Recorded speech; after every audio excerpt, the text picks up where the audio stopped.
Hello, friends. Thank you so much for checking out this episode after a little bit of a break in the podcast. You know, I actually considered during the coronavirus shutdown, I considered doing some virtual podcasts through Zoom or something like that. But as bad as I am at talking in person with people and carrying on a conversation, I thought that doing it virtually would only be that much worse. So you're welcome, I guess, for not doing that. But I am super excited to have been able to catch up with a couple people recently and record some new episodes, and also connect with a few new people to set up some future episodes. So we should have a few coming here, maybe weekly if we're lucky. No promises, absolutely no promises on that. But I do have an episode here for you, and this episode is episode number 10 with Patrick Gremillion, aka Patty G. I had the great pleasure of meeting Patrick whenever he came to my place of employment to interview my employer for his podcast, his great podcast called The Patty G Show, and kind of connected with him there and carried on the conversation, followed him on social media, been seeing the stuff that he's been doing, listening to his podcast over the past few months, and really wanted to talk with him about what he's been doing. His podcast, you should definitely check it out, as I mentioned, The Patty G Show, is talking with primarily business owners and entrepreneurs and getting their backstory, why they got into the business, hearing some of their struggles and things along those lines. Really valuable stuff. And all of his guests, I'm pretty sure all of his guests, if not like basically the vast majority of his guests are all from Baton Rouge. So local business people and local people that you may know giving their story, which is very cool. It kind of brings it closer to you, makes it a little more relatable when you hear from people who live in the same town as you. So that's really cool. Patrick also has a day job, and he is an accountant, staff accountant at a local CPA firm. So me being super unfamiliar with that world, of course, I was very interested to ask him a great deal about that as well. So we talked about some about his day job and things that he handles there. And he even gives a little bit of advice from seeing some financial woes of businesses and individuals. So there may be some little nuggets that you can pull from there. But we also talked a good deal about his podcast and the people that he's spoken with, and some cool stories about how he's been in the right place at the right time over the past year or two. So I really enjoyed speaking with Patrick. Again, thank you so much, Patty G, for coming by and hanging out with me. We actually did a double podcast here in one night. We sat and talked on this podcast, and then we went, and for some reason that I don't understand, Patrick wanted to interview me for his podcast.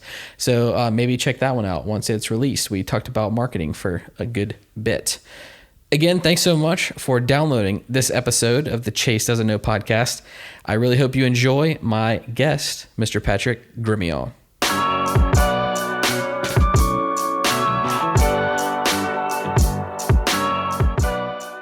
You don't have LinkedIn live streaming, do you? I have submitted my application. Yeah, me too. I'm waiting. We don't have like 100,000 followers, so they don't want us to use it, I guess. Well, so I was reading through the terms and conditions that they have, and they base it off of how active you are, not necessarily how many followers you have. So if you we should definitely get it. Y'all should get it. So like and they say it's taking them longer than normal because of the COVID.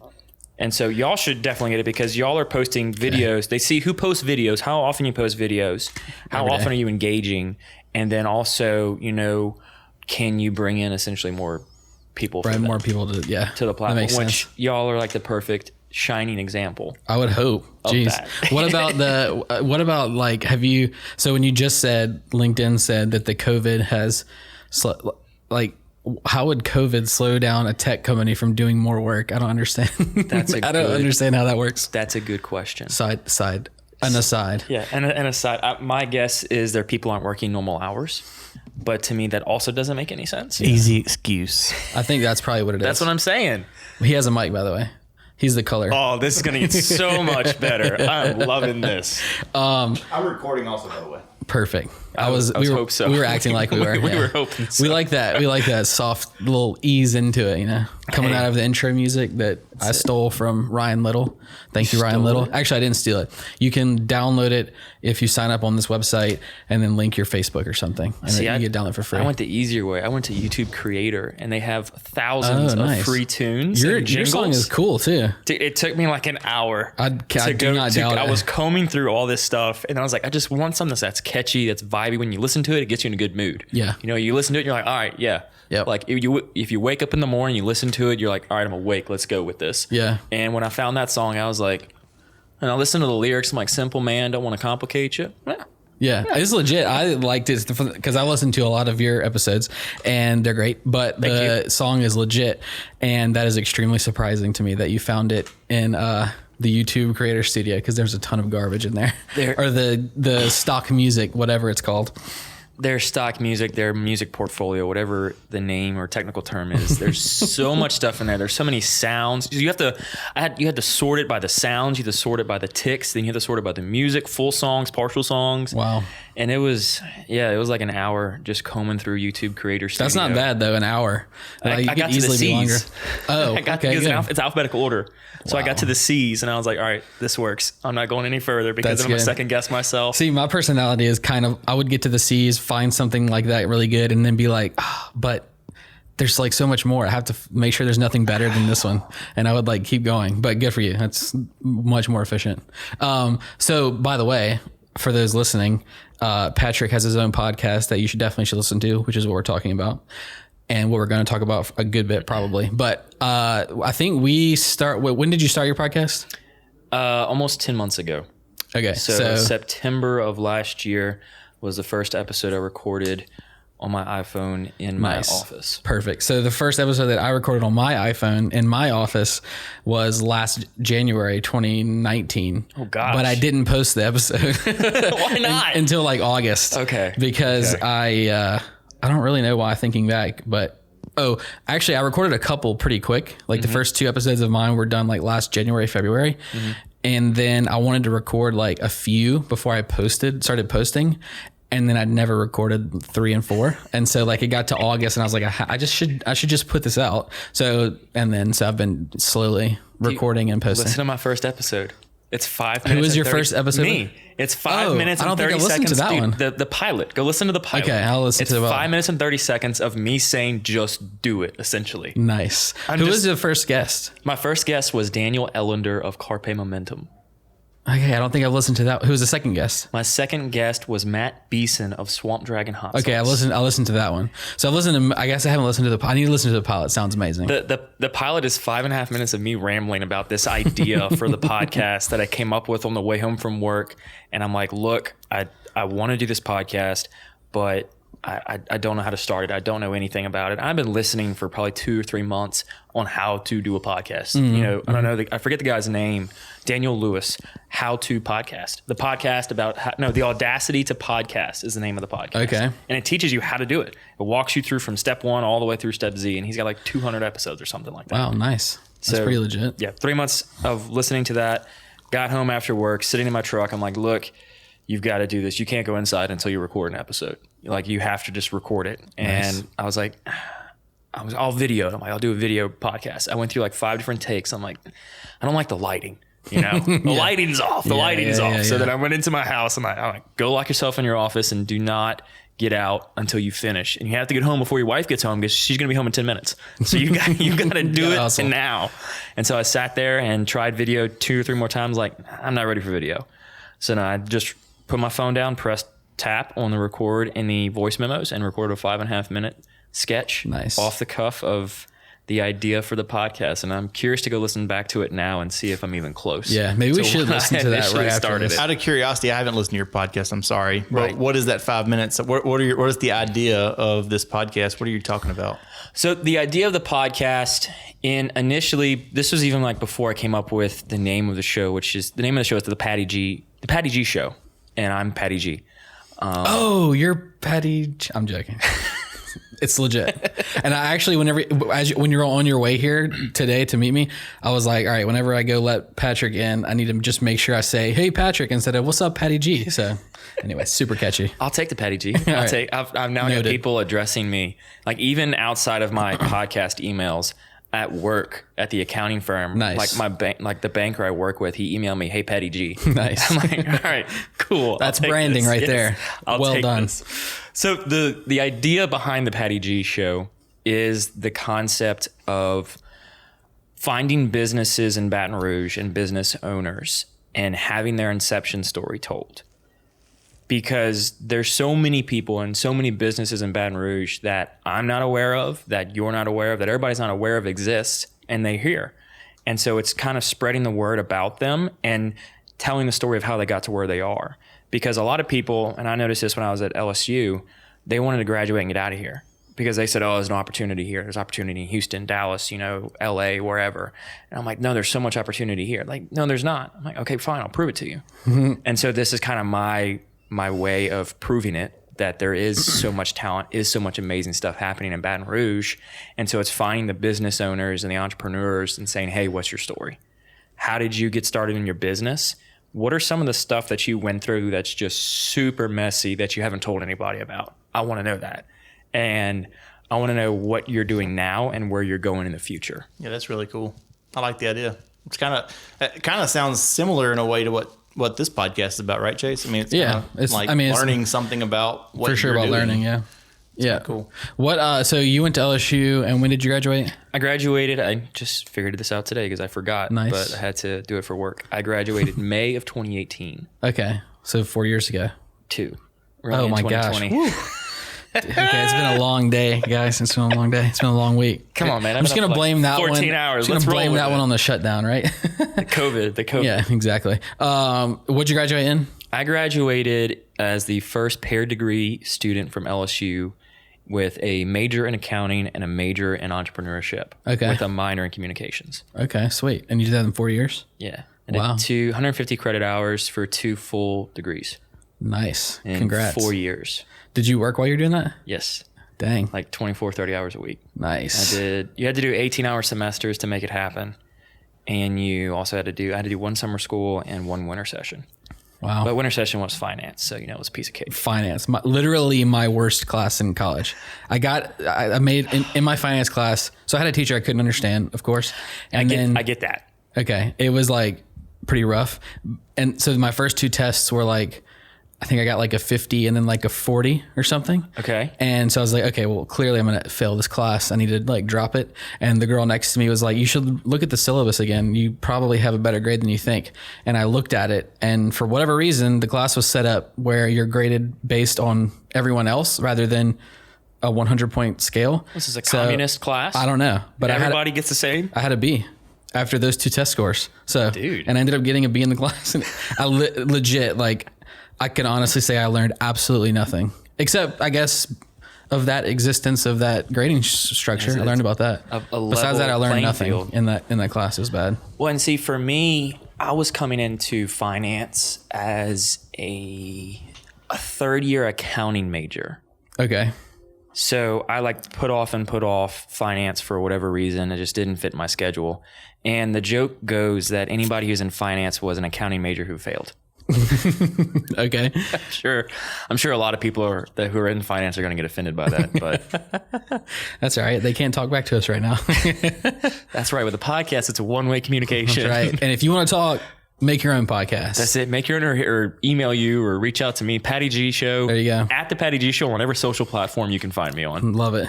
I was going to ask, how old are you?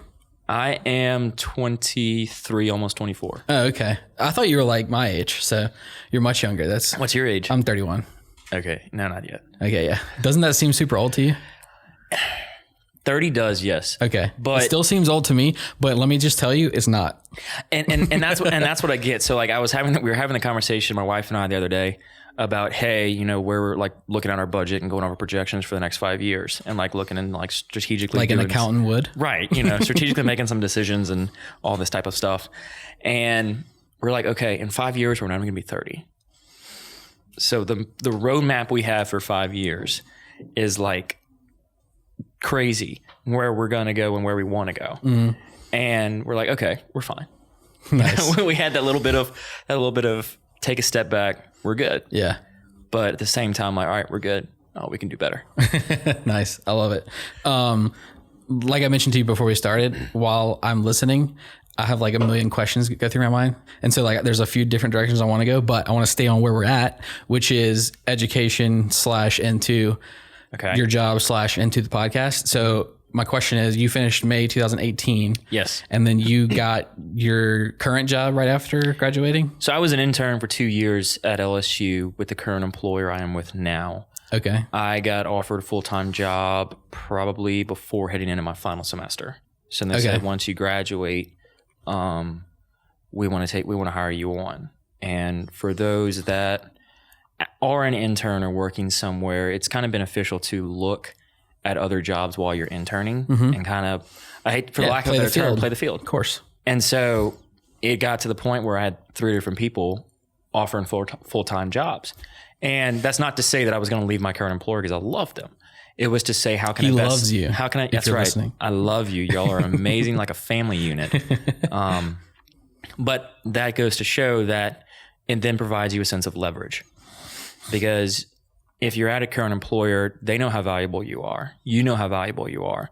But at the same time, some people may feel like they're not getting compensated as such. And so with having multiple offers on the table, you then have the ability to leverage and say, look, these other people think I'm this valuable. So whenever you make that full-time offer to me, if you choose to do so, keep these in mind. Cool. Love it. And so you went straight into it full-time after graduating. I took a week off to go to Seattle with the LSU Entrepreneurship College. Okay, I'm familiar. Yeah, it was a lot of fun. They flew all of us out to Seattle. We got to go to Microsoft, Amazon. We got to use the Amazon Go store, which is that's the one where you like humanless interaction. You walk in, products. You grab your stuff, you leave. That's awesome. The only person that was working there was one employee to check IDs at the alcohol. Wow. And that was it. It was amazing. Oh, dude, it was phenomenal. You walk in there and you grab I could get a 48 ounce bottle of water for like 65 cents. Dang. I get like a bag of chips for like 80 cents. It was ridiculous. They don't have to pay wages. They don't have to pay wages. Right. Okay. You're not paying your employees. I'm not paying your benefits. I'm not paying his benefits. I'm not paying a manager. I'm not paying for all this other stuff. I'm paying for 1, maybe 2 employees. That's cool. So did they give you like a tour of it and tell you how it works and all that stuff? We got to go through the tour of the Amazon Go store. And then we also got to go tour the Amazon Home Lab.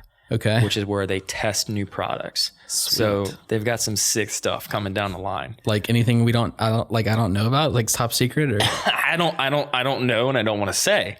Why not? They told us we couldn't tell anybody everything we saw in San No one from Amazon is listening to this podcast right now. That one person. And you don't work for Amazon, so I don't work for Amazon. I'm not tied to the university anymore. That's right. So technically they couldn't get me. They have some pretty cool stuff with Alexa. Like you can ask Alexa to fill a cup of water for a precise measurement. You can ask Alexa to set your oven. Where does the water come from out of Alexa? I know it comes out of, it's hooked up to your faucet. Okay, yeah. So I can put my cup in there and and it comes out of the Alexa actually. Like the Alexa home, she's hooked up to a water tap behind her. It's like a fountain. Carl is shaking his head because we're being ridiculous. They have a fridge that will add an item to your Amazon cart. Okay, I've heard of that one. That's crazy. And automatically, like it detects what you're low on. Yep. That's crazy. Yeah, that's super cool. Can't wait. Yeah. Because we drink, like me and my wife, I think drink over a gallon of milk a week, maybe more. And so like it'd be great to just have the milk show up and the Oreos too. Right. We eat Oreos a lot. I've been asking my wife and I are building a house right now, and I've been asking her like, hey, can we get this smart fridge? And she's like, no, we do not need a fridge that knows when to order us more food. Yes, you do. They're so expensive though. They are, but they're ridiculous. It's an investment. You take that fridge with you. If you move, that fridge comes with you, dude. And imagine all the time it's saving you from having to think about your groceries. See, my wife, the mental capacity. What is the value of your mental capacity? Probably not that. That's a pretty rough question. In relation to a fridge. I mean, come on. Right. He also wants to get a pool. So you got to pick your battles, dude. Actually, no, your wife wants to get the pool. We both want the pool. Okay, let's be honest. We both want the pool. So, all right. So your job currently, who do you work for right now? I work for Dagger Pont and Bryan. Dagger Pont and Bryan. Okay. Local CPA firm here in Baton Rouge, right next to Catholic High. Okay. So on like Government Street, right in there. No, we're on the corner of Acadian and Claycut. So like, literally Catholic High. Got it. And what is your? I know you're an accountant, right? What's like your title? My official title? Yeah. Yes, I'm the peasant staff accountant. Okay. I haven't passed the CPA exam yet, so I'm still the peasantry title of staff accountant. So that's one of my questions is, it seems like for people outside of the industry, accountant and CPA are interchangeable quite often. Right. So explain the difference. Every CPA is an accountant. Every accountant is not a CPA. So like the CPAs are like gods, like they just know everything about accounting? Basically, well, every client thinks they do. Got it. Perfect. So a CPA technically is a certified public accountant. Right. So you have to have 150 credit hours to sit for the CPA. You don't have to, they've changed the rules for as far as sitting. You have to have 150 hours. You have to have like from a university. Credits. You have to have 150 credits, minimum of I think 30 or 32 hours worth of accounting specific hours. Okay. So I can't go and get a mass comm degree with 3 minors that are whatever and have 150 hours and sit for the exam. You have to have so many accounting credits to sit for the exam. And so from there, you have to have work experience as well. I believe it's 2 years, but don't quote me on that. And then you have to pass all 4 parts of the exam. 4 parts of the exam. There's 4 parts. Okay. There's regulations, which is basically your business law and your tax law. Business law, also like the second worst class of my college career. It was pretty bad. Then you have regulation, which is just all types of accounting, like accounting. This is where your math heavy comes in, like accounting equations. You really have to get into how to calculate and how to present financial statements and all that. Okay. Then you have audit, which is audit. Basically, you look at financials and say, yeah, that's right. No, that's not right. Mm-hmm. And then you have business environment concepts, which is essentially your CFO. Okay. That level of type of thinking and that level like analysis in business context or right. Okay. Like analysis of the business, analysis of the projections of markets, and is it wise to move into a different market or not? So, the questions are going to be, as a CFO, you're looking at this potential to go to a different country. Here's what you know about it. Is it the right call? Okay. Cool. So that type of stuff. So, and you're going to take the CPA exam when? So I'm a let people know on how not smart I am. I've already taken all 4 parts of the exam. Okay. I've only passed one. You don't have to preface this. I know it's ridiculously hard. I've heard quite a few people talking about it. I just don't know anything about it. So I've only passed one part, which was the BEC part, the business environment concepts part. So that seems like the smartest part of it. So. I like to think so. Yeah, but unfortunately, you need to pass all 4. So, and then the other 3 I did not. And my time, because you have to pass all 4 parts in 18 months. Or it expires. So I just lost my passing score, which is whatever. I passed it the first time. You can do it again. Right. I can do it. Exactly. You do it in your sleep. Exactly. So you sit down and take all 4. Mm-hmm. We're going to get out of these weeds here, people. And another little note to people listening, he's an accountant, and I'm like really wanting to get super down in the weeds of like quote unquote boring accounting stuff. Right. Because let's walk through your tax return. Yeah. I want to do all that stuff. So if you're listening to this, you're going to you have to listen. You're going to learn a ton, hopefully. And then we'll come back to the podcast and more fun stuff or whatever. But right. Talking about Rally Cat. Yes. Rally Coca-Cola Classic Company. Actually on the podcast. We're drinking Coca-Cola, not beer. Oh, Coca-Cola. Yeah. Coke. I'm joking. Pop. We're drinking a pop because we don't want to throw name brands in there, right? So we're drinking. Oh, a pop. You're right. Yeah, right, we definitely don't want to promote a corporate brand, right? Because they're not paying for this. That's right. So we're drinking a pop. Okay, drinking a pop. Man, you're smart. Love that. Okay, I don't even know where was I at passing the exam. Yeah. So all right, so you have to sit down and take all 4 parts in one sitting, or is it? No, it's one part scheduled across the matter of 18 months. Okay, so you can't do all. It's impossible to sit down and do all 4. It's unless you're like. I don't honestly know the answer to that question. Okay. Because I haven't wanted to. Right. Back in the olden days when my mom passed the CPA exam, because she is a CPA, she's a retired CPA, an inactive CPA. There's a technical term. Yep. Still holds a license but can't practice in public. Okay. So when she was doing it, she had to do all 4 parts. at the same time. Wow. She had to sit down. I think it was like 2 days or something like that. You had to take all 4 parts over the course of 2 days. As the younger generation, it was a lot easier then. You know, course, right yeah. now they broke it to 4 different parts. They go into way more stuff nowadays, which we really do. We go into a lot of information technology.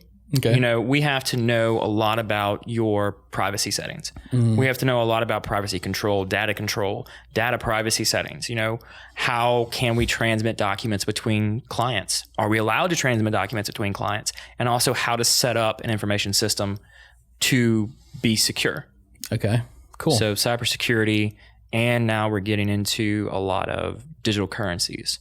Oh, nice. So it's You want to talk about that for a good while? digital currencies. Well, we'll do it in a second because I still want to hold on to the The education side, right. All right. So describe which one's harder, the CPA exam or the bar exam, in your unbiased opinion. Well, see, I have a biased opinion because my brother just passed the bar exam. Oh, well, it's a year definitely ago. easier. But it took him, I think, 2 or 3 times. Okay. Yeah, I've heard that too. So I'm on the same route. Maybe my family's just not that smart because I passed out the first time around. Your mom's a CPA, so somebody's smart. in She your passed it family. the first time around. My dad's a civil engineer, so there's yeah. brains there. There's brains somewhere in there. Somewhere. My sister's a dentist, so I think it just skipped me. I don't believe it. How much more are they going to pay you when you get your CPA? What's your raise going to look like? I don't know. This is a good question. It's a good. I've heard the rumors that float around in the industry are it's like a 5-digit raise. Dang. Okay. Love it. So somewhere in that range, anywhere from, I've heard it's not lower than 5. Okay. So I mean, it's pretty exciting. That's For fun. sure. Yeah. You know, sure. There's some incentive there to do. Right. There's incentive, and then you go into the whole compensation route of what a CPA gets each year, and it's like, okay, a CPA, they can have their performance bonus, which comes out to them be 10% of their salary. Wow. So then we start getting into the pay structure of everything. Then it gets really interesting in how all that's set up. Nice. And then depending on what firm you're at, some of them can give you a profit sharing bonus for all the clients you bring in. That's what you want, man. That's what you want. And then with all this Corona stuff happening, all of the PPP and EIDL loan applications that we're submitting, we get a 1% commission off of every loan that we are an agent. For those that aren't watching, quote, I'm using air quotes. Right. An agent from the bank.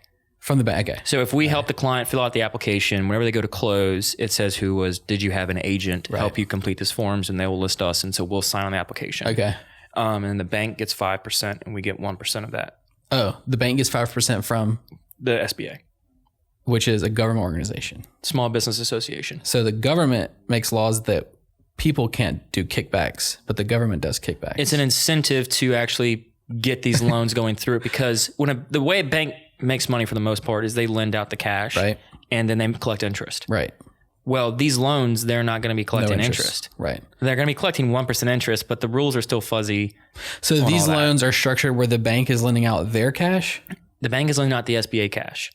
Okay. But it takes a lot of time. I mean, it takes per client, it's like 8 to 10 hours worth of work. Got it. So the banks need an incentive, because why am I going to spend 8 hours working on a loan application for you if I'm not going to get anything? For sure. So they're really getting paid to do it. They're getting paid to do it. It's not a kickback. They're getting paid to do it. I just like to throw that in there because I like complaining about the government. I know. That's a whole Which we're going to get to. That's a whole different podcast episode, man. No, we're going to try to squeeze it in. Oh, I need to keep my eye on the clock. Oh, no, you're good. We have 50 an hour. minutes. Okay, Yeah, perfect. We're good. So, because I want to get to taxes for sure. But to what? your taxes. Tax. Okay. You do a lot of tax returns and stuff, right?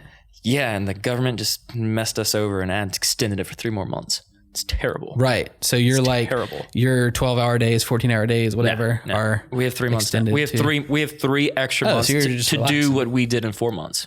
Okay. So now you're just relaxing and having a drink and doing a podcast. Right. But have you ever, yeah, for real, I'm drinking and doing a podcast, but it's like as if I was to give you a 100-pound backpack and had you carry it around for 4 months. Okay. And then I said, all right, I'm going to take 20 pounds off and still carry that backpack around for another 3 months. Got it. It's This is just, not it's great. terrible, because you can see those 4 months like, all right, I see the end. I'm going to push through. I'm going to work 14, 16 hour days, 6 days, 7 days a week, but then it's going to be done. It's going to be over. Yeah. And it's gone. That's not the case this year. Okay. So tell me about like what you do, or maybe it's a CPA firm that you work for. Yes. So give me like the 10-second of what a CPA firm does exactly for their clients, so I'm on the same page with you. What a CPA firm I guess does, my question or what is I do? The firm. Like if I'm assuming that a business owner would hire the firm to basically do all of the financial books and all the taxes and is that kind of basically the gist of that yes and no. So you have different firms are set up differently. So some firms will only do taxes. They'll only do taxes all year long. That's all they'll do. Some firms will only do audit. That's all they'll do. Or you'll have the bigger firms will have different sections in their firm that are dedicated to just that. Okay. So you could have accountants that they call themselves auditors. And the joke in the accounting world is if somebody says, oh, hey, can you work on my tax return? And then the accountant goes, no, I'm an auditor. And they go, well, isn't that the same thing? And then they're like, no, it's not. It's two entirely different things, because some of the larger firms, like your big 4, your big 5, I think it is, whatever they are, they have different divisions. So if I was to go work at a big 4 company, Deloitte, the big guys, I would be sitting there working on that one division for my entire career there. Okay. Eventually, in the startup days, when you first get to the company and everybody's like, oh, it's so exciting to work at the big 4. And then really you talk to them and they're like, yeah, no, it's death and people hate it. But we love accounting. So you're doing. So we're doing everything. Okay. So we do everything from helping startups budget and forecast to your biggest Fortune 500 companies running their books. We outsource CFO. We do consulting with businesses as well. They come to us with a problem with their money or their financial situation, and we help them solve it. Cool. Okay. We do anything and everything you need money wise. We do. Now, I'm not going to sit here and set you up an investment portfolio and start selling you stocks and bonds and everything, but I'm going to tell you what I think you can afford with your money to invest. Okay. And all of y'all's clients are businesses, or do you do personal? We do personals. Okay. So we have, like, for example, for tax season, we do, some odd thousand of individual tax returns. Some odd thousand. Right. How many people work at the firm that you're at? I think we're 24. Okay. And how many clients? Well, I guess I shouldn't ask these questions. These are these are probably private answers. Who is your biggest client? Yeah. What's his phone number? What's their annual income? What's your, I'm trying to get a sense of scale, I guess, is what multiple thousand, each person probably works on close to 100 individual tax returns a year. So your day-to-day is like you're dealing with, what's your day-to-day look like? Not the normal day-to-day that the firm does. Okay. Because I do some stuff that's kind of interesting and unique.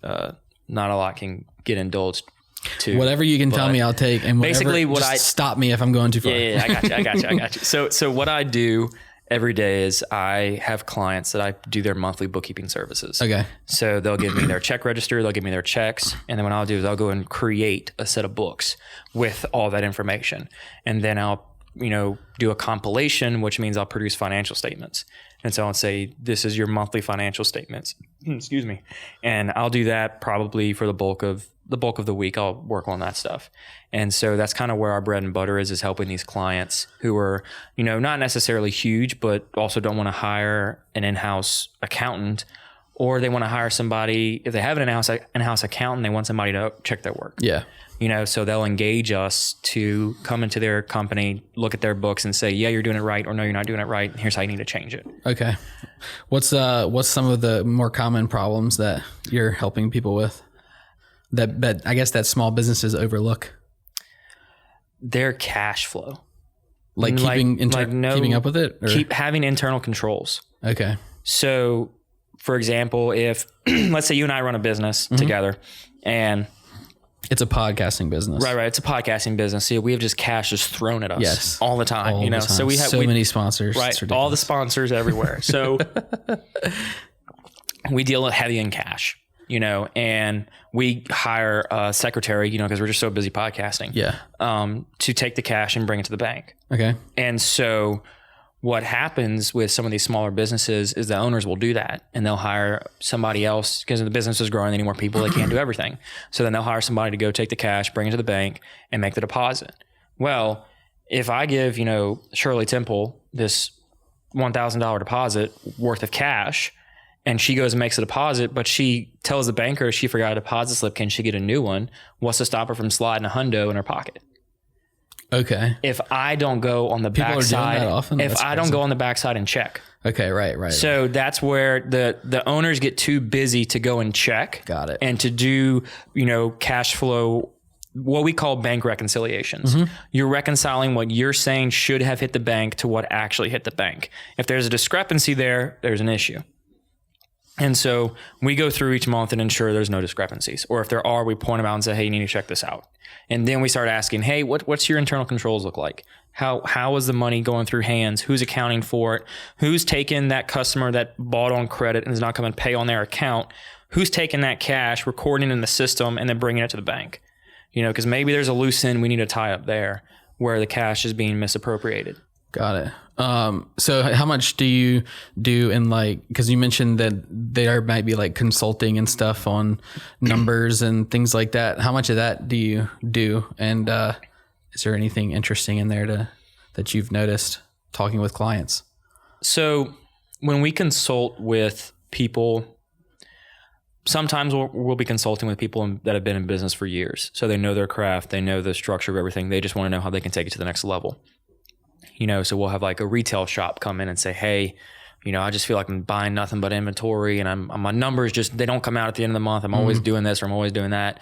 So they're like, what can I do to help? What can I do to make my bottom line go up? So then we kind of started looking at their numbers and like, all right, well, you are buying a lot of inventory, but it looks like you also have a lot of stale inventory. So maybe we really need to dial in on what's really selling.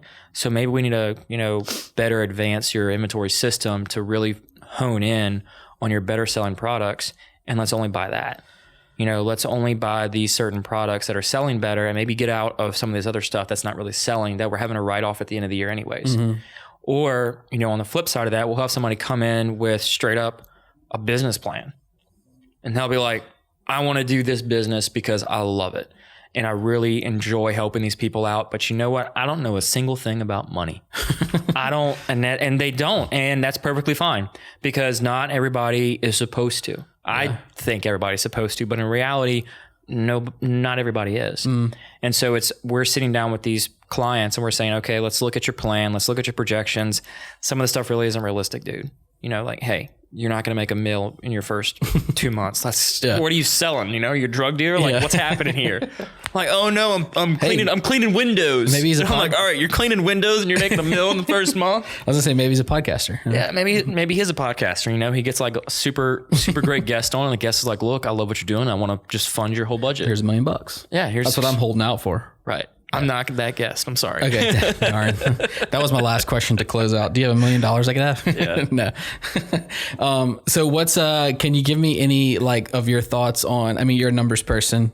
I've heard you, I don't know if it may have been in another podcast that you've done that I've just heard you, and you did it already in this podcast, just made a passing comment about we were reviewing our financials, like you and your wife and stuff like that. So right. I just imagine you, if I walked into your office at home, you have 3 filing cabinets and everything is organized. And then if I open up your computer, you have just QuickBooks is perfectly set up with budgets. All right. So all of that I'm assuming is correct with you. Am I close? You're very close. Okay. I don't do paper, man. I love it. Digital. It's all digital. Hand clap. I don't even have a single filing cabinet in my house. Amazing. It's all digital, man. I have 2 actually. Why? Well, just stuff, Scan it. You're right. I should do that. It's a good idea. Get an external hard drive, load the data on the external hard drive, upload it to the cloud. You have dual storage.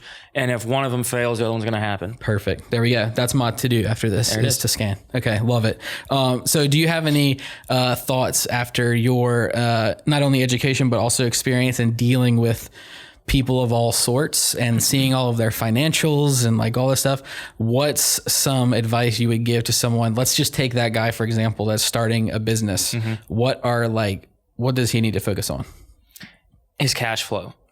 But is there any tangible tips of or maybe there's an example you could give me of where you've seen people waste money or anything along those lines? This is probably not a great question for you, so forgive me if not. No, you're good. So as far as the startups go, I think they anticipate on being able to on skipping out on certain steps. So they may say, oh, I don't need to pay somebody for that. I'll just go ahead and do it. And while that may be, saving you $1 in the long run, you're not going to be able to spend as enough time working on your business and growing the business and doing the business development because you focused on doing, like your accounting, for example. If you are out there and your business requires you to be face-to-face making sales calls, like imagine if Matthew was not making, prospect calls or talking with clients, talking with investors, and he was working on your QuickBooks. Yeah. If Matthew wasn't, reconciling your bank statement. Yeah. Would that really be an efficient use of his time where he could be out there in the world, making better connections, making sales, closing deals?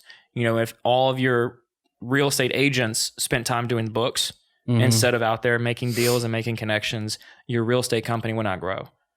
Because everybody is too focused on the admin work that they're not focused on actually growing the business. Got it. And so for some startups, they may see that as, oh, that's a way to save $1. But in reality, if you're saving $1 and you're not earning $1, what are you doing? Yeah. Cool. You don't have cash coming in. Right. Okay. Shifting gears. Okay. I want to bored everybody. No, we're going to come back to that because we still got to talk about taxes and things like that for sure. Definitely want to get some, I was actually telling my wife last night or night before, I was like, yeah, I'm going to have like a good amount of stuff I think to talk with Patrick about because, and then, blah, blah, blah. And then I was like, I definitely want to talk to him about taxes, how I can get around them, how I can avoid paying them, like things like that. So we're going to get there on that. Okay. All right. I had a question actually, and Carl kind of dipped into it a little bit earlier with the podcast. Yes. But like, what was actually like, what was your first thought? Like, oh, I'm going to make a podcast. Like, what was the thing? My very first thought. That like kind of gave you that motivation to create your own podcast. So to understand the first thought going into the podcast, we have to take a couple steps back for about 1.5 2 years. So before I got married, I was working with my family business in my parents' family business, and I was helping them, do work before I got my internship with the accounting firm. And I was seeing this trend, kind of like Gary Vee says, towards the digital age, towards the, audio age, where a lot of people are listening to more long form content. Yeah, passive consumption. Stuff. Right, passive consumption. Yep. And so I'm like, whenever he said podcasts are a great marketing tool for businesses, a couple of years ago, we started talking about this stuff. I'm like, that would be great for my parents' business. Okay. So I pitched it to them. And they're like, no, we don't have the time. It goes back to that admin stuff that they are so focused on doing the craft and getting the work out there. They don't take some time to look at the marketing, look at the admin stuff. And so I was like, well, this would be a great thing to do. So it's a plumbing and engineering business, and they do a lot of industrial plumbing contracts and stuff. And so I'm like, look, we just have you on, bring my dad on, and we'll talk about everything from how to unclog a toilet to how to rough in, an industrial job site. I think it'd be super fascinating. And you'd also have your potential clients that would listen to the podcast say, oh, this guy knows his stuff. I'm like, that would build you credibility in the industry. And it would be a great marketing tool that's next to nothing for dollars. I'm not trying to get this and you pay me to do all this stuff. I'm like, this would be a great market. That'd be your marketing. Yeah. Have a plumbing podcast or whatnot on your website and everything. And they said no. So then fast forward going to the firm, I pitched them the same idea with the accounting firm. Let's get the partners on. Let's get some people on. Let's talk accounting. Let's cover a different topic every week. Let's cover the new topic. Let's cover the new releases that are coming out in tax laws and accounting laws, and generally accepted accounting principles. Let's talk about all this types of stuff, go real heavy in depth. And accounting firms tend to move slow in regards to change. Okay. I would have never guessed that. We're not some startup out in Silicon Valley. Yeah. We don't pivot and make changes. We take calculated adjustments. Okay. As you should. No one wants a CPA firm that's just doing different stuff every day. Exactly. Yeah. Exactly. So we are calculated adjustments if necessary. Got it. And so they were like, no, we're not going to do it. I'm like, okay. I get it. Yeah. I get it. So then it was me just thinking, all right, I still think this podcast idea is a great idea. And at the time, I had been meeting with some friends of mine from LSU and outside of the university, just basically chatting with them about their business, chatting with them about what they do, chatting with them about how they can grow, how I can help, and just get more involved. And next thing I know, I'm like, why don't I just start recording this? Nice. Like, yeah, not I'd listen to it. And I'm like, and if I would listen to it, then that's all. That's good enough for me. You know, if I, which I do, once I record my episodes after I do all the post edit, which now y'all know is how little post edit there is done. Yeah, not really much. Not really much. Hey, we don't have time for admin stuff. We got things to do, man. That's it, man. That's it. I don't have time for admin stuff. And the idea of the podcast is to be so conversational and comfortable that when somebody listens to it, it's like he's sitting here in the room. Yeah. You know, she's sitting right here on the couch listening to us. And so I'm like, I'm just going to do it. And I'm just going to start talking with people about their businesses. And so then one thing led to another, and we're like 36, 37 episodes in. Sweet. Nice. So yeah. Love it. Okay. And you, two questions about, because we mentioned sponsorships. Right. You have a sponsor. Actually, you have two sponsors. I have two? Well, you have a sponsorship and a partnership. Oh, yeah. Okay, yeah. Okay, so how did you get sponsored by, wait for this, Carl, Michelob Ultra? Did you like scam them or something? Like, No. I'm joking. All right. I'm joking. All right, So- tell me. I saw this pop up and I was like, yo, what? All right. So they're throwing the air quotes here for the visually impaired with a podcast. Yeah. Quote. Their air quotes sponsorship deal is more like a team group type setting. Okay. So it's not a sponsorship in the sense of they pay me money per month or something. Only $1 million. As we've established. Right. I've already spent it, so I can't give it to you. Sorry. Dang. They pay me in beer and they pay me in merch. Okay. So it's a 6-month contract between now through the end of the year. Or I'm sorry, my math I took your math in the early podcast. Math is hard. Yeah, right? it's like, but at the time it was April, so 8 months. Okay. So from April through the end of the year is the contract, and they give me a beer voucher, and so Nice. I can go and get beer, Michelob Ultra, or I don't know if it's limited to any Anheuser-Busch product or just Michelob Ultra. I'm not sure. And you like mention them or? Yeah, and so you have to once a month you have to post Okay. a post with them and tag them and use certain hashtags. You have to, for legal reasons, we have to say it's a sponsorship. Okay. Yeah. And for legal reasons, we have to say it's a sponsorship. We're sponsored by them. Yeah. And so, they had a contest on Twitter. Oh, right. And they said, submit a picture of you doing what you love, and we'll see who gets through the final round. Dang. And so I sent a picture of me drinking some Ultra while eating some crawfish. About as Cajun as you can get. That's awesome. And sure enough, I get an email, and it's like from Team Ultra. I'm like, whatever, spam. Yeah. You know, I open the email, I'm reading through it, and I'm like, wait a second.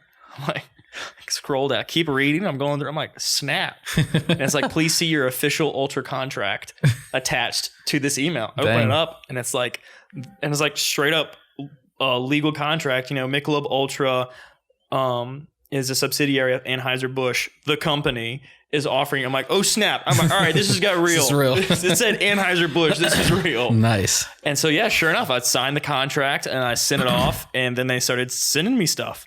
Sweet. So I've only got like a shirt and a beanie and a beer voucher of like a case, I think is what I can get with it. I can get a whole case of beer. A case a month. No, is that unfortunately, not a case. Oh, okay. Just a single, okay. So it's not as glamorous. Oh, okay. I thought you said it was a month, but you have to post monthly. I have to post one picture a month. Got it. Okay. But the glamour comes in With the leverage. Right. It's Michelob Ultra. It's Michelob Ultra. You also basically sign away your life. Wow. Not really. Okay. You sign away your rights of them asking you to use your content in their content platforms. Forever or just through the end of the year? Just through the life of the contract. Okay. So if they wanted to take a picture of mine and throw it up on a billboard, or they want to take a picture of mine and throw up on a commercial, or use a video I did where I mentioned them, they have every right to do so. And as somebody who's starting out, I'm like, okay. Yeah. So yeah. As long as it has the end date on there. that's it. I'm like, got it. Every picture, I need to make sure my brand is in the picture, or I watermark it and put my tag in the picture. So if they do pull that piece of content, at least my brand's out there. You know, like for example, do you familiar with Some Good News? Yeah, of course. So have you seen the I picture? need to catch up on the last two. The picture he posted today that the guy drew the cartoon. So some guy drew a cartoon of him holding the globe, right? Well, if you look in the lower left-hand corner, you have the @ of the artist. You have his Instagram handle. Yep. You also have his Instagram handle in case he decided to crop that out. It follows his arm. Nice. So you can't crop out his Instagram handle. So doing little stuff like that is something I'm going to do when I post, like for May. I have to post something in May. And so I'm going to do a Patty G Show watermark or a tag or something in there. So if they decide to use it in whatever way, my brand is still getting out there. I saw jump in. I saw Elon Musk post a picture of a chocolate ice cream sundae, like just on a table. And I think it was like yesterday, the day before. And I think he just said, like, he just described the picture, chocolate ice cream sundae or something. I don't know. Right. And that was it. And then I don't even know how I came across it. I guess he's always in the news. So I guess I was looking at it, but so he posted the picture, and then like the next reply down, I saw someone posted the same picture, but from another account, like a few years ago, and was like, Elon Musk steals all of his whatever. So they were like trying to out him for stealing pictures. Right. But in the picture that Elon Musk posted, if you look down under on the table, like it's like one of those red and white patterned tablecloths. Right. And one of the little lines, there's someone's Instagram handle or Twitter handle, like that they watermarked. He gives credit. And he got legally, but they got reposted by Elon Musk, which was pretty interesting. So hey, anyways, pretty cool. And the other thing is partnership with Startup Grind. Is it Startup Grind or Startup Grind BR? Startup Grind Baton Rouge. Okay, Startup Grind Baton Rouge. So Startup Grind, that one's actually pretty cool. I'm kind of liking that. I mean, yeah, I like the Michelob Ultra one as well. Right, of course. Go Team Ultra. Yeah. But Startup Grind is really cool because it's local. Of course. And Castra is doing a really phenomenal job with that. So so tell us about that, what they're doing. Like, familiarize with me what all is happening over there. So Startup Grind is a give first, ask later community. They have the members come in to every show, and it's basically a networking platform in the Baton Rouge area. Okay. So they're like, okay, you were to come in, hey, I'm Chase, and I do social media marketing for Elephant Realty. And so everybody's, if you're like, I have skills in marketing, however, I need somebody in accounting. And I come in, I'm saying, hey, I'm Patrick Gremillion. I have the Patty G Show and I work in an accounting firm. I'm really great with numbers. And so I can offer numbers experience. And I'm also looking for somebody to help me with accounting. Got it. I mean, with marketing. Yeah. So they're like, okay, Chase and Patrick, y'all need to link up, exchange business cards. Then they have a fireside chat at their monthly events where they bring in guest speakers. Yeah, I've seen these. And they have some fireside chats, and Casper does a really good job of handling the chat, and kind of he's got a set list of questions that he's going to ask them and they're going to talk about, and they really focus on the startup mentality and how they overcame any obstacles in startup in Baton Rouge and the local surrounding areas. So they really focus on startups and getting stuff going from bootstrapping to crowdfunding to even investor raising capital. And they cover all the different bases. Okay. That fits perfectly with what your show is all about. Yeah. Exactly my point, my man. Man, that's like tailor-made. Yeah. So now they do pitch competitions each month, because he had about 15 to 30 before all the COVID stuff. We would meet in person at, I'm blanking right now. The brewery, Tin Roof. We would meet at Tin Roof Brewery for our events every month. And he had about 15 to 20 minutes worth of time to kill that he would just basically chat around. He just felt like he could better utilize those 20 minutes. So we have thrown a pitch competition into a 20-minute segment. Cool. 5 minutes, 2-minute Q&A. And it's in and out, and you have to you cannot sit there and be going you have to be sitting there going, my company does this, we solve this, this is this is the customer base, this is how we're going to get to market. All right, questions, and like that's it. And so what we've now done is the winner of the pitch competition, I take them and I give them another 15-minute segment to really go deeper in on their business. And so Casper's like, dude, you do whatever you want with the 15 minutes. I'm like, got it. I'm like, these people, I'm going to just drill them. And we're going to talk about maybe weaknesses they've got, strengths they've got, and just ways they can improve. And also, who do you need? Like, I hold nothing back. I'm like, this is just gridiron, 15 minutes. What does your company do? How are you going to get it off the ground? Who do you need to help you? And then, great, thanks for coming. You do this like at the event or afterwards? So after they it was set up supposed to be like that, but this whole Corona thing kind of changed how we're doing everything. So now we're just doing it virtually. Okay. So I'll go live on the Startup Grinds page for 15 minutes. Got it. And host this little. We still have yet to come up with a funny or catchy name for it. So right now it's just pitch recap. Okay. So if anybody can come up with a catchy name, wants to send it to us, that'd be phenomenal. Nice, because we need help with that name in that realm. Who's the guy that does the Startup Grind? Kasra Khalili. Okay, and how did he like kind of start? I'm kind of like I've seen the stuff happening, but I don't really know. you're helping me understand what exactly they're doing. So I was just curious. So he has an actual startup app that he's created called Mentor. Okay. I have seen that. Okay. Tell me about this real fast. So Mentor is another connection app. Okay. Basically, hey, I am Patrick. I'm accounting, but I will have this little side idea. I would need a couple of people to help me with this project. And also I really need a mentor that's really smart in this area. Okay. And so he connects you with mentors. Cool. And then you could possibly even be a mentor for somebody with your knowledge base. Okay. So from there, he was like, all right, he was like, this is great and all with my app and I'm able to do this, but I really feel like we need to have something more in the community in Baton Rouge. So he's like, what is there in Baton Rouge that helps startups, that helps small businesses? So he did research and there's Startup Grind chapter in New Orleans. Oh, okay. So he was like, is there one here? And he said, oh, there is one here. Emailed him. No response. So then he emailed New Orleans and the guy's like, oh yeah, we do have one in Baton Rouge, but the guy the president of the chapter kind of just stopped. Okay. And it's just ceased doing it. And so Cash was like, okay, well, what can I do to bring it back? Yeah. He was like, oh, let me make some calls. Nice. So he's like, all right, yeah, you can be the president of the chapter if you want. So he's like, all right, heck yeah, I'll do it.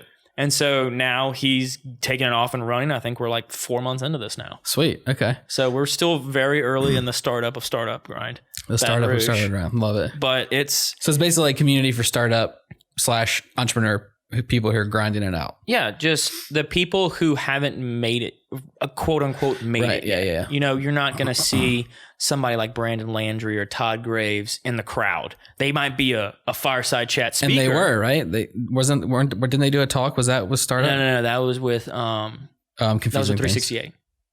Oh, you're right. Okay, 368. Yeah, it was with 368. I know. Sorry, Carl. I'll let you down. Yeah, that was. I don't know. Kenny's probably going to hate me for not knowing the name of his. Of the chat. Assembly required. There we go. Boom. Speaking of got Kenny, it. we'll come back to Kenny at the end. But yeah, okay. Kenny's great. Yeah.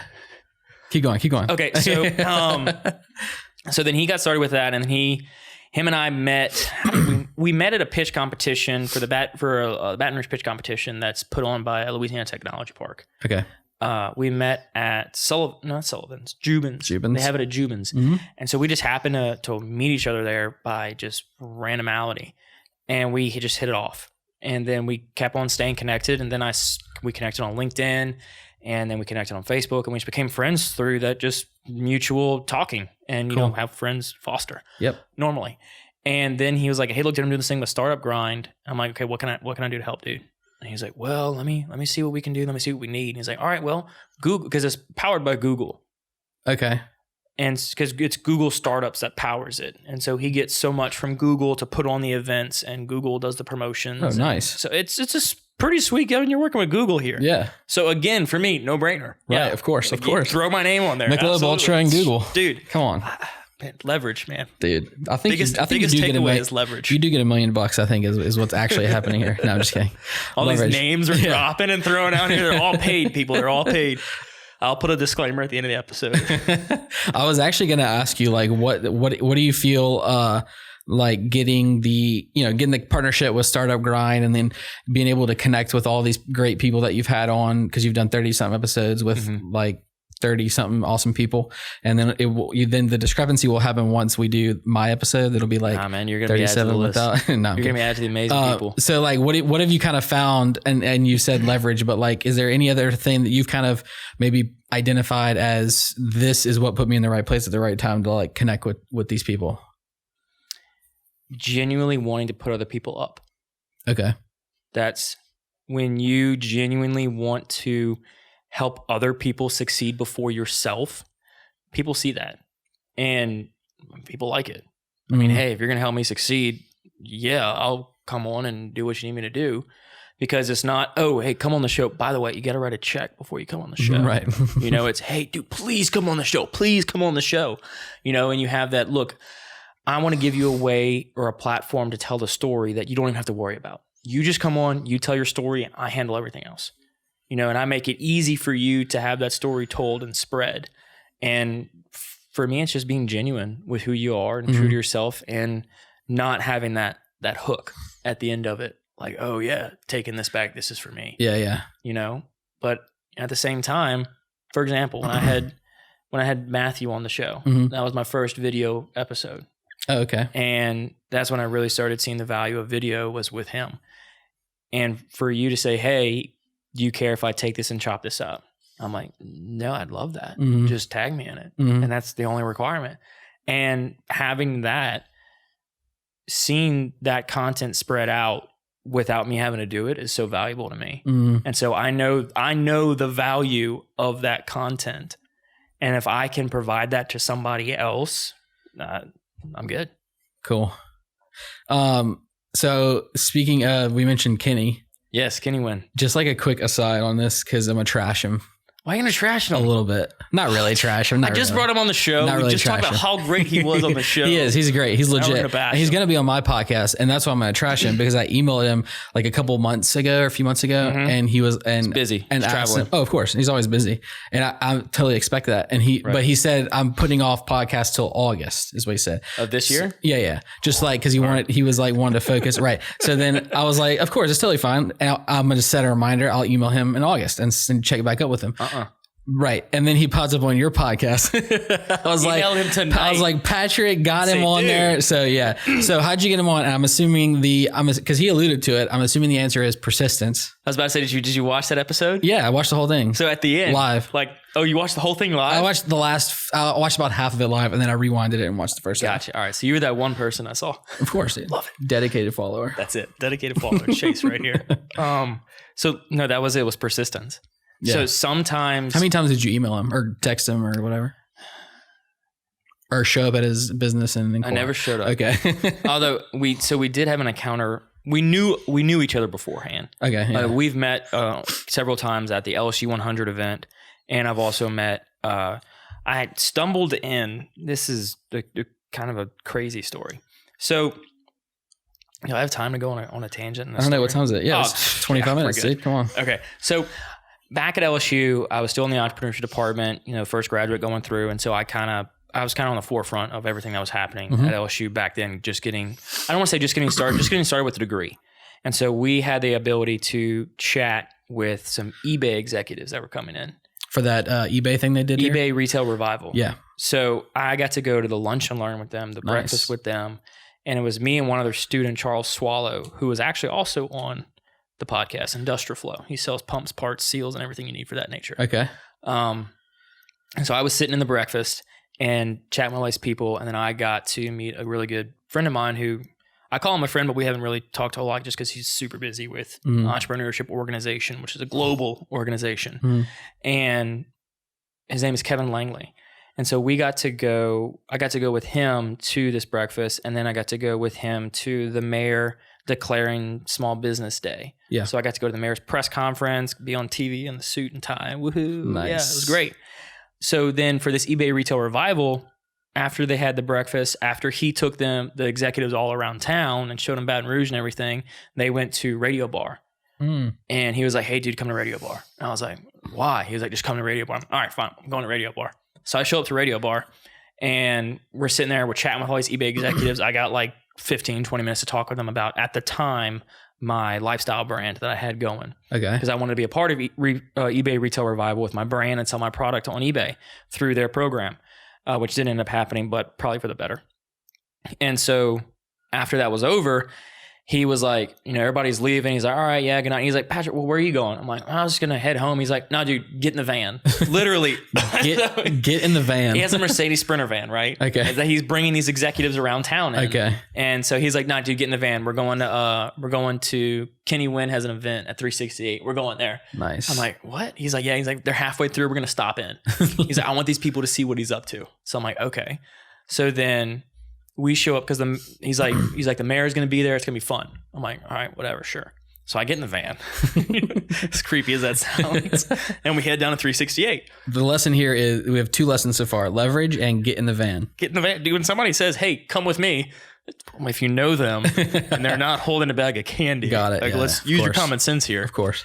And so I'm like, all right, sure, no problem. So sure enough, we show up, we pull up 368, big old Sprinter van right out front, downtown. I mean, the parking's horrendous. Yep. So then we get up there and we meet with Kenny, we meet with Gus, and we meet with the mayor's aide. Not the mayor's right-hand person. I'm sorry if I called you an aide, and that's a derogatory term. I don't know. I'm sorry. I don't know the terms. The assistant. I'm not in politics, all right? I'm sorry. I don't know what you call you. So he met with him. And I'm like, okay, all right, cool. I'm just some little kid here. And all these people are here. And so we're all chatting and hanging out for like 30 minutes. And like, Kenny's like, all right, come on in. We got a great event going on. I was like, all right, we're going in. So we go in, and literally like 2 hours later at 368, talking with Kenny, Gus, Kevin, the eBay executives, and all this stuff. I'm like, all right, that was pretty fun. And then I hop back in the van. No, I'm sorry. Then the mayor's person brought me back to the bar. So I got to talk with them more. Nice. And then got back in my truck and went home and never really thought much of that. And then come to an LSU 100 event, and I see Kevin there again, and then Kenny's there again. So I'm like, oh, Kenny, what's up, dude? So then I'm like, all right, cool. Whatever. And then I go to Comedians Debate. Oh, I wanted to go to that. I couldn't make it. Yeah. So I went to Comedians Debate, and we're blowing through a timeline here. We're now up to speed probably 6 months ago. Mm-hmm. And I go to Comedians Debate, and then Kenny is he's one of the debaters. Yeah. Him and Franz Borghardt, who has also been on the show, and Betty Mahika Milana, and I keep on forgetting the other guy's name of Latko. They were the other people, and funny enough, the other guest whose name I'm forgetting, he was actually a professor of mine at LSU. And Betty came on for Latko on the podcast as well.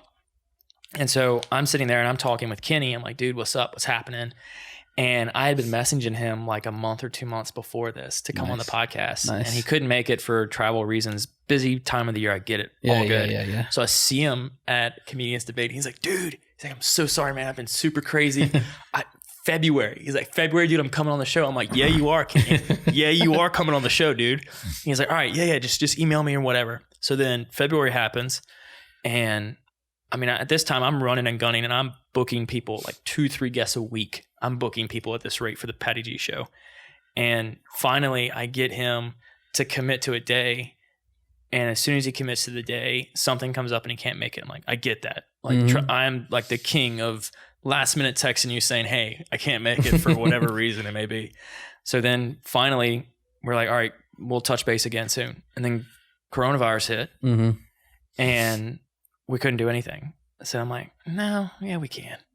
Nice. I email Kenny back up. I'm like, hey, dude, you're coming on the show. I'm like, you have no excuse. You can't travel. You're at your house. What's your excuse? Got him. And he's like, all right, dude. I'll do it. Yeah. I'll do it. Nice. So then he came on. And it was a blast. We had a fun time. And that's what, at the end of the show, he's like, Patrick, I got to give it to you. Only reason I came on is because of how persistent you were. Yeah. I know. I heard that and I was like, okay. It ding in my head. I was like, that's what I got to do. So takeaway, guys, Eagle's vision from this point on, persistent. If you want something, go after it and get it. Got it.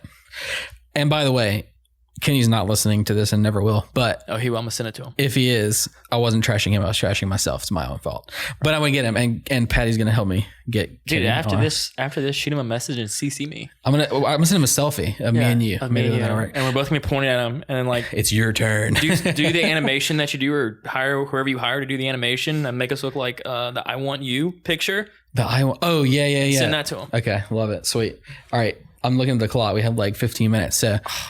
There's like 2 more major things that I wanted to ask you about.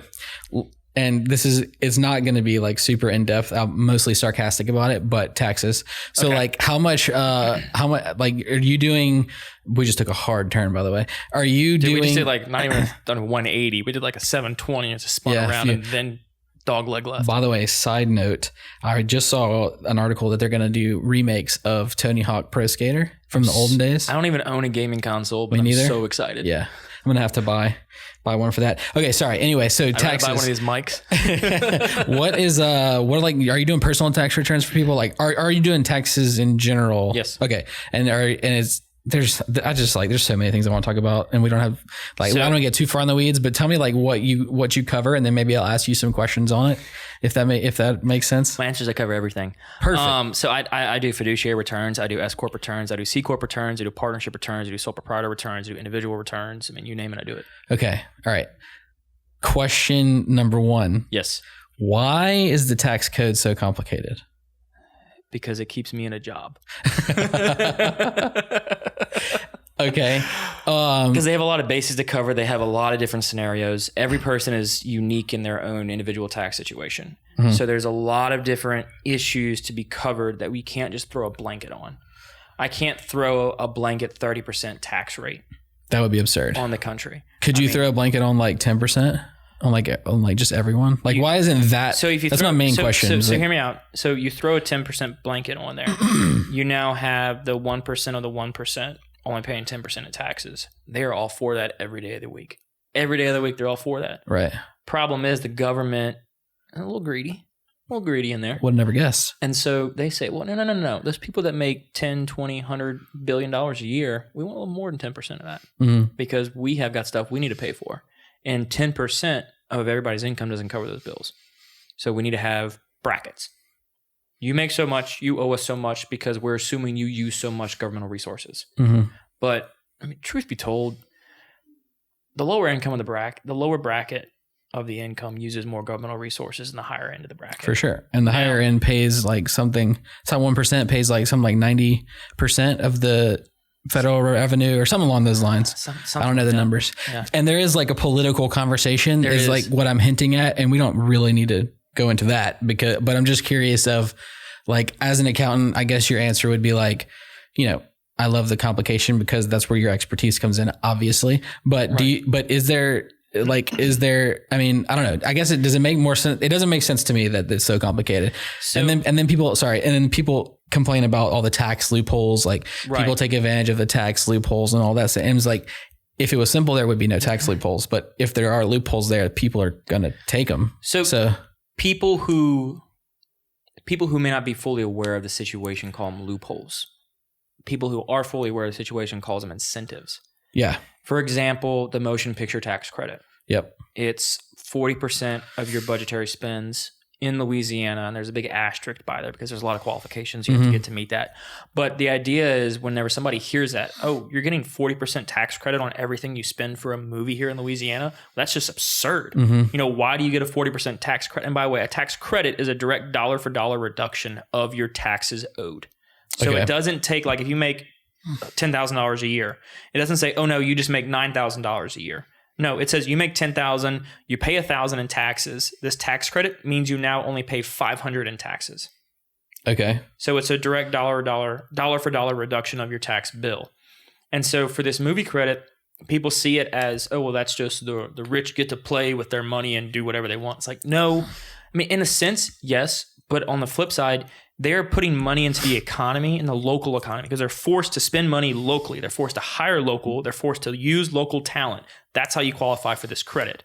So there's incentives in that nature because they know the wealthy want as much incentives and tax credits as they can get, but they also know they want to give back to the community in a way that is creating jobs. So for a film industry, you're going to use a whole bunch of people that may not have had a job had you not hired them. And yeah, you get a great tax credit from it, but at the same time, I'm also getting 10s, 20s of jobs for people to get money that they wouldn't have elsewise. Right. And so for the government, they say, okay, if you hire that person, we essentially may not have to put them in governmental housing or give them a governmental stimulus check. And so that's going to save us money. So we're going to give an incentive to hire them. Yeah, I think all that makes a lot of sense to me. And we're going like kind of quick fire because I've pushed this to like minimal the last few minutes. But let's do it. All right. What are some incentives, not loopholes, that a person with their individual taxes could take advantage of? Is there, and this is like kind of a question that I would love to have an accountant because I do my own taxes like on TurboTax because my taxes are not complicated or not most people as much. Yeah. So like, but is there things that I could be doing, spend this here, don't spend this here type thing to save money on taxes? Retirement accounts. So put money away in retirement accounts? In tax beneficial retirement accounts. Okay. Like a Roth IRA? A Roth IRA, a simple individual retirement account, a SEP, individual retirement account. Something that uses your dollars for you that will reduce your taxable earnings. So if you make $15,000, you make $15,000 gross earnings. Yep. But $2,500 of that was put away into an IRA. Well, you're now only taxed at your $12,500. Okay.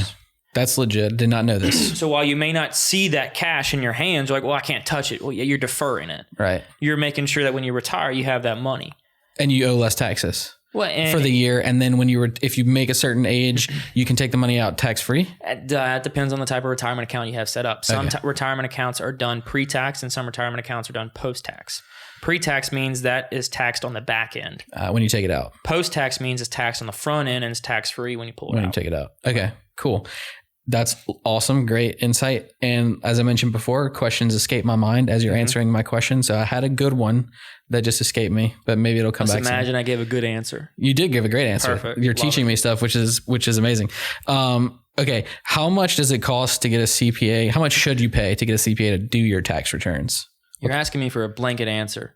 It's not a blanket answer. It's not a blanket answer. Okay. Not. You're right. Because everybody's different. If let's say you come to me and you have a W-2 and your wife has a W-2, I can price you out. It's going to take me, a half hour. It's going to cost whatever the firm charges for a half hour of my time to do the return, plus whatever amount of time it's going to take for a partner to review the return. Because we don't just have, us peasants, staff accountants doing the stuff and then shipping it out. Mm-hmm. Somebody reviews it to make sure what we did was right. And that typically comes at the partner level. But for somebody else to walk in, he could come in and have 2 rental properties that he's got to run a Schedule E. He will very soon. Exactly. Hopefully. See, exactly. So he could come in with an entirely different tax situation than you. And that's where we go back Much to more that. Work. That's where we go back to that. Each tax situation is different. Yeah. Different. That's why the law is so different. Got it. I still totally disagree and wish that it was a flat tax on everyone because I'm like an ideologue, I guess. So run some numbers. Look at the annual GDP annual GDP created by individuals in the United States, run that at your flat tax rate. Yes. And then I know where you're going. Look at the calculations. And I think the government revenue should come down to whatever that number is. And then 90% of that government revenue should go to the military and nothing else. Okay. But we're not getting political. We're just moving on. Sorry. Louisiana roads are already so bad. We don't have much time. And if private companies did the roads and not the government, they would be much better. And I would pay tolls for that, by the way. Okay, so moving on. All right, sorry. You just crossed like so many different conversations. And we can't do it. That's why we're definitely going to do another one. Maybe maybe for the next episode we'll do it in a few months or something, and I'll like write down questions, and then we can talk. Maybe that'll be better. Let's do it, man. Because now we're just winging it, and which is how it's supposed to be. That's how I do it. I remember my question though. I have a daughter now. Okay. What's the best type of account I should start to put money away for college? You need to start and my goal is to avoid the most taxes. An education account. I think it's called a 528. 528. I believe. Consult whoever has your retirement account. They'll know. Okay. They set them up all the time. If not, I can give you somebody who can. Okay. I'll catch up with you on that after. Sweet. All right. Yeah, I would. It's an account that you can use for funds to pay for her education. And if she doesn't want to go to college. Mm-hmm. Can we still take the money out tax free or whatever the tax thing is? I would have to read on the rules. Okay. We can do that later. But that was a question I know some stuff, but I still do a lot of research before I answer questions. Love it. All right. That's like I said, there's so many more questions I want to ask you, but let's get back to the podcast. This wasn't the podcast? No, I mean, your podcast. Give me some, I'm curious to know, cause you've done like 30 something episodes. Right. And, I think, well, I talked to Jordan Heffler and she has her own podcast. Yeah. Supposed to be going on to hers soon. Nice. But so you're the second person I've had that is a podcaster on, right. I'm pretty sure. But I didn't really talk to her about her podcast as much. So tell me she does so many super cool things, man. She does too much. Yeah, Jordan, I wouldn't be able to keep up. Well, especially now. I mean, she's in quarantine. Her TikTok game is on fire. It's crazy. Fire. Yeah. Her TikTok you watch her TikTok too? Yeah. She does a lot. And she has like some video that I saw the other day that was going viral, has like 1 million views or something. Right. Anyways. Okay. So what have you learned doing 30 something episodes of the podcast? Like give me maybe one thing that you identified you were bad at and you've tried to fix. And then what's maybe one thing that you feel like has benefited you from doing a podcast? One thing I realized early on I was bad at, I'm still continuously working on, especially with digital, it kind of creates a new barrier and a new kind of hurdle to overcome. And that is subtle responses when interviewing somebody. So if you go listen to my very first podcast, I mean, the second podcast with Daniel Ellender, listen to that. because my wife listened to that and she counted how many times I said, yep, okay, yep, okay. Hearing that in normal conversation, we expect that. We want that. Right. We want that gratification that I know you're listening to me. I know you're listening to me. We want that. Yes. Okay. That head shake, that head nod. But in a podcast form, whenever somebody has the headphones plugged in, they can't see that. And if I'm talking and you're saying yes, or you're talking, I'm saying yes, I'm sure, that's all they're going to pick up on is that they're like, stop. They're like, stop talking. Just whoever's doing that, stop talking. I'm trying to listen to what this person's saying. Right. Of course. Right. Love it. That's something that I've actually noticed as well. So keep going. And so for me, I'm like, all right, dude, you have to stop. I'm like, you have to figure out another way to give that person the notion that you're listening. And doing digital is so much harder now. So now when I used to, because now I've canceled my subscription. I'm no longer doing digital podcasts. With Be Live? Be Live. It was a great platform. I used it once. That's pretty cool. It was cool, but now I'd rather in person. And so for me, it's like, okay, how can I let them know I'm listening and engaging in what they're saying without verbalizing that? And so for me, that was one of the biggest hurdles to get over, was just being able to shake my head and nod and know that was okay. Nice. Love it. And how do you think it's like, has it given you any new skills or anything like that? It's given me, so I've been lucky enough to have most of my guests, I'm not going to say names, most of my guests tend to be well-spoken and they can talk well. They can answer questions well. They can elaborate. They can talk more than I will talk in the episode, which from a podcasting standpoint, one that has guests, you want the guest to be kind of the center of attention. At least in my mind, I could be way off cue here. No, you essentially want that person to be the center of attention. So you want them to say the bulk of the words. Well, for some people, they just can't because they're too introverted. So for me, it's learn to read people and read how they're going to respond to a question and read how much, for the lack of a better term, how much pull do I have to do to get them through this podcast? How much do I have to like push them down the hall and just get them to talk? Because my only prep for a show is the knowledge I have on the person. Initially, it was to the point I would script it out and I would have a bullet point of questions and I'd go through my iPad and I'd make sure I touched all these questions. That maybe lasted for 6 or 7 episodes. After that point, I think it's when I started drinking on the shows that I realized I'd rather drink and have a conversation than look down at my iPad and see where I'm at. So it's taught me to know how to direct a conversation in a way I want it to, and also to know when somebody is struggling to continue to expounding upon a question. Okay. Like if I see somebody talking and they just get to the point where they're like, and then I went down the hall and, I'm like, all right, so what about this? Yeah. I learned to respond quicker. And also it's taught me to sit back and listen, but actively listen, not just hear what they're saying, but actually listen to what they're saying. Because for a podcast, I could sit here and you could be talking, or I could be talking and your mind could be thinking about, Absolutely. Why is my wife not giving me the smart fridge? Why isn't that happening? Yeah. And in reality, as soon as I get off on that tangent, you're going to stop. And once you stop, I'm like, oh snap. Yeah.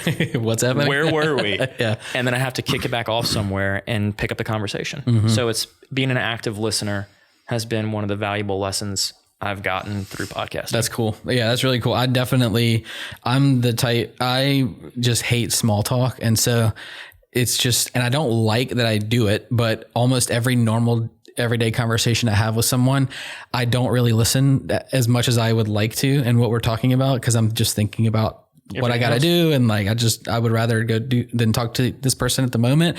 And so I think that's definitely helped me listen and try to focus more and not just hear it, but comprehend what they're saying and then have follow-up questions, which is the best tell if you're listening, is if you have decent follow-up questions. And definitely another reason that I started this one was to get better at talking with people. And I think that's helped me too. Close it out. What is the future of Patrick Gremillion looking like? What are you, so CPA exam we know is happening. Right. I'm passing that thing. I think it'll be passed next time. Definitely. Right. At the end of 2020, that's the goal, be a CPA. What is, okay. I guess my two questions: where you want to take the podcast, and then you have a major in entrepreneurship. What's like some business ideas that you have? I don't want to tell them all. You're going to steal them. You're right. No, I'm kidding. Give me a glimpse. Honestly, man, the long-term play, like if I'm just being brutally honest, the long-term play is finding somebody I bring on the show that we can go into business together. Nice. Okay. So I have ideas. I'm not the most creative person in the world. My post-edit of the podcast should tell you that. But I can help people take their ideas and run with them. Okay. And for me, it's bringing on enough guests, getting enough knowledge, becoming a name that people can go to with ideas and helping them succeed in that way. And that's why at the end of every podcast, I ask, what can I do to help you? Mm-hmm. And I mean that in every literal sense of the word. Cool. Like if hardcore after the show, you're like, dude, I'm really struggling. I need some money to get through this tough time.